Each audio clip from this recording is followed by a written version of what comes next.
Alright guys, 1996 Dodge Ram here. We're converting it from the 46RE automatic to the NV4500 manual. It'll have the 241 DLD transfer case on instead of the 231 HD, which it came with from the factory.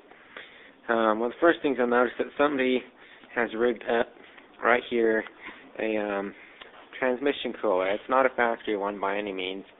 And the factory one had a one sitting right here between the main radiator, and the air conditioning radiator there. But all of these Dodges came from the factory with a cooler right inside of your engine cooling radiator for the transmission. So somebody took the output of the radiator transition and funneled into this and then back to transmission.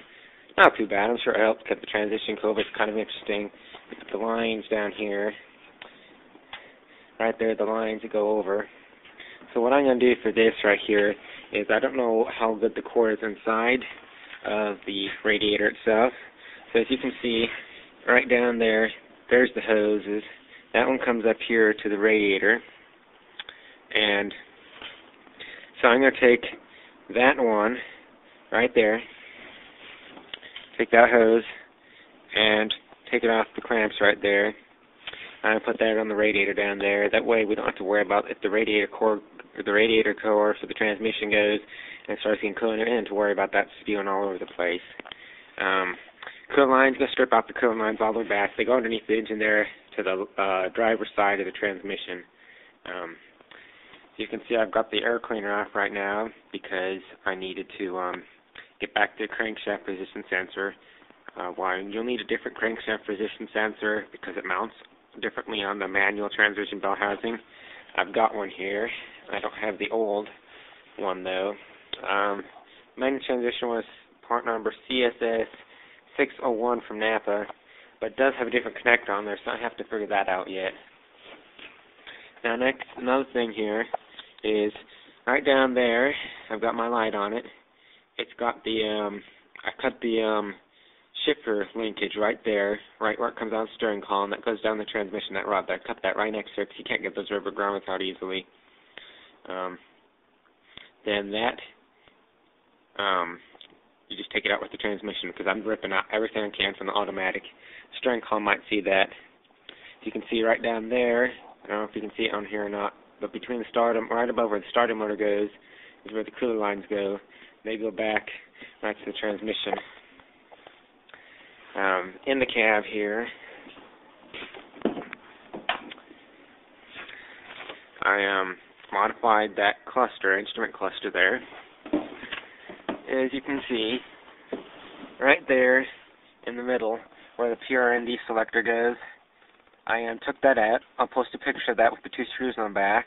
I took that out, took out the spring and the cable, and I just cut a piece of cardstock and painted it flat black to match the trim color right there. And to get to that instrument cluster, there's that bevel right there. You got to remove that. You have to remove your cup holder and the ashtray down there. Then you just pull that out sharply, and you have to tilt your steering wheel down to get it out. And then there's 6 screws holding on that clear plastic cover.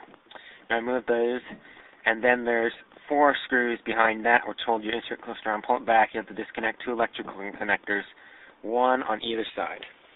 So next thing is, we've got a different steering column on here because we took out the shift lever. Right there is where the shift lever normally goes. Let's see if I can get some good light here. My flashlight's not working too good. Alright, there's where your shift lever from the automatic normally goes. I cut it off because I come out and get that pin out. If you can get the pin out, great. If you can't, just cut it off right below the wear mark from that rubber thing.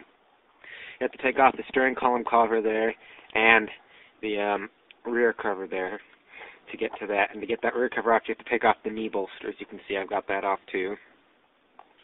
And then, before you take the shift lever off though, you take off this front one, and you have to take the key switch off. You have to have the Special Torx T20H for those screws there because they're tamper-proof. You have to take that cover off. Then you'll have to pull the key switch back. Then there's a linkage in there that prevents you from moving the shift lever out of park when you got it in the lock position. There's a screw back there. You don't have to take off the rear cover to get to it, but I did anyway.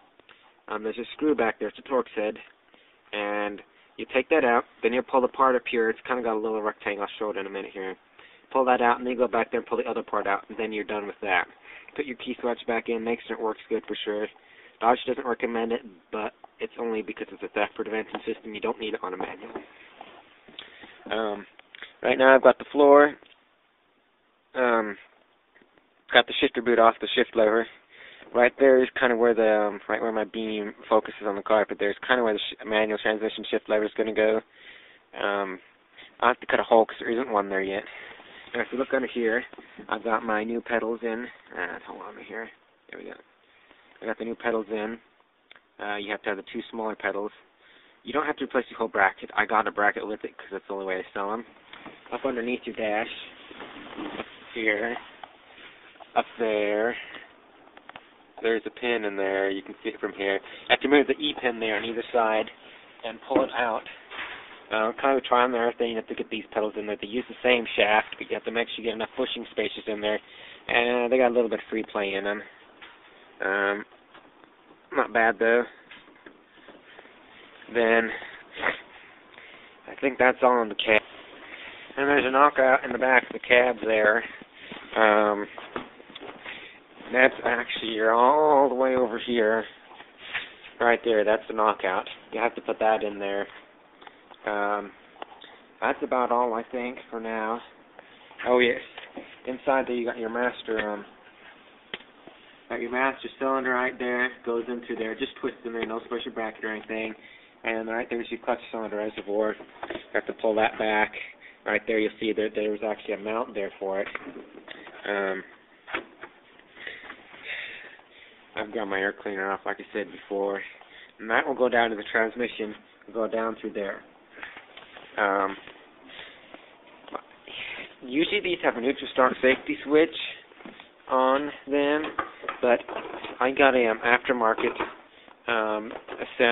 hydraulic clutch release assembly, and it doesn't fit with my neutral start switch that I got, so I don't have a neutral start switch on it right now. This would work, except that this ball, the end of the shaft here, you'll see that little ball at the end there.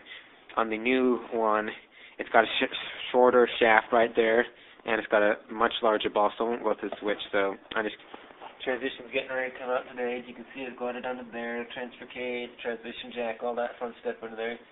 I'm not removing the front drive shaft until I can get the transfer case out. It's too hard to cut out that double card and U-joint. And right here's the actual new transmission.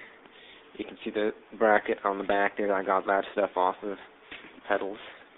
Then they sent me the wrong one. They sent me a diesel version, so I got the diesel bell housing and input shaft retainer on here, so I got to get a new one on here yet. It's supposed to be here pretty soon.